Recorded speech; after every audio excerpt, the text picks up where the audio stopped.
Hi everyone. On March 15th, the Holy Orthodox Church celebrates the memory of a truly astonishing man, someone who we really don't know a lot about, but he was certainly known during the time that he lived and by church writers that came after him.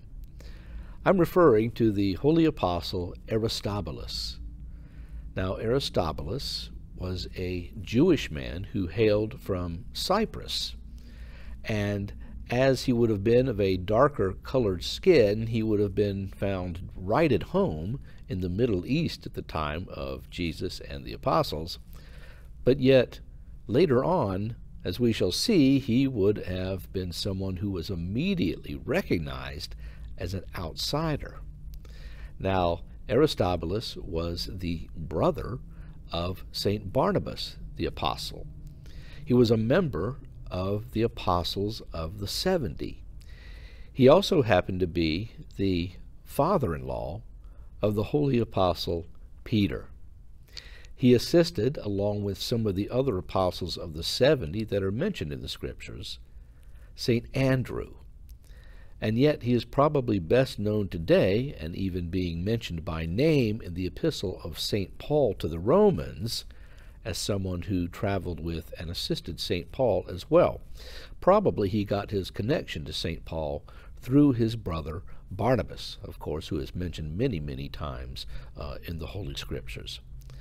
Now, Aristobulus, after his travels, decided to obey the dictates of the Holy Apostle Paul himself and accept consecration as a bishop of the church. After this, he was sent to a place that was far, far away, much further than St. Paul ever traveled himself, all the way to the western shores of the land of Britain. Now, Britain at that time was an extremely and thoroughly pagan place, very warlike, very uncultured, and in fact, even Constantine the Great would find it that way himself several hundred years later. But Aristobulus, as someone who obviously hailed from a far different region, would have stuck out like a sore thumb. Yet he made that arduous 2,000-mile trip to that land in order to bring the gospel of Christ. And one might wonder, well, why would he go so far? But of course the apostles were those who were sent, and in obedience to our Lord Jesus Christ and full of faith in him, he went on his way. In fact, he is generally known as the founder of the church in Britain.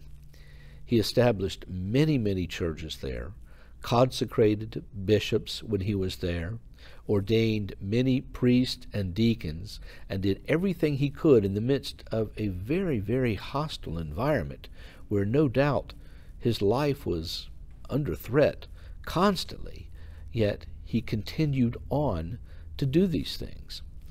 Now, we don't know for sure how he ended.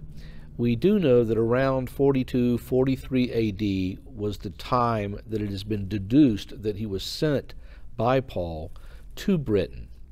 And we also don't know how old he was when he reposed, although the year 99 A.D. has been suggested by some scholars. And we also don't know exactly how he met his end. In most of the hagiographic stories that we find, Aristobulus, it says, reposed in peace, and some even say that he reposed in Glastonbury Abbey, but we don't know that for sure. There are a few other sources that also seem to indicate that he was martyred, but we don't know that either. One thing we can be sure of is that whether he was actually martyred or not, his life was indeed a martyria for our Lord Jesus Christ, who, after sending him through the holy apostles, asked many, many things of Aristobulus to completely give his life to Christ, to endure hardships that, we can't even imagine today. 2,000 miles back in that day and age was indeed an eternity, something very, very difficult. And even Constantine, as he went with his armies to Britain, went in what we would probably consider at least a little bit of comfort and with a little bit of support. Aristoboulas was there on his own preaching the gospel of Christ. Yet it cannot be denied that today, especially when we think about the English church and how it blossomed and how for, at least 1100, 1200 years it was fully Orthodox and fully Christian in its teaching before it began to be influenced by certain Western innovations. We think about its example to us today and its influence on the rest of the world. English, of course, is the most spoken language in the entire world.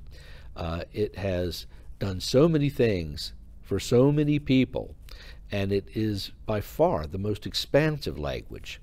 But yet we think back on it now, and what this Greek-speaking Cypriot Jew did when he went there and had to learn many of the various Celtic dialects and everything else that was happening around him.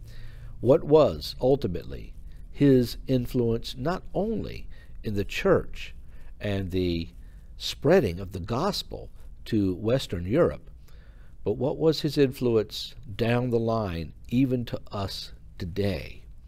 It's hard to imagine, yet there is no doubt that Saint Aristobulus, in his efforts as a Christian, as a lover of Christ and a lover of his gospel, did far, far more to enable us who speak that language today to proclaim our Lord Jesus Christ than we will probably ever know.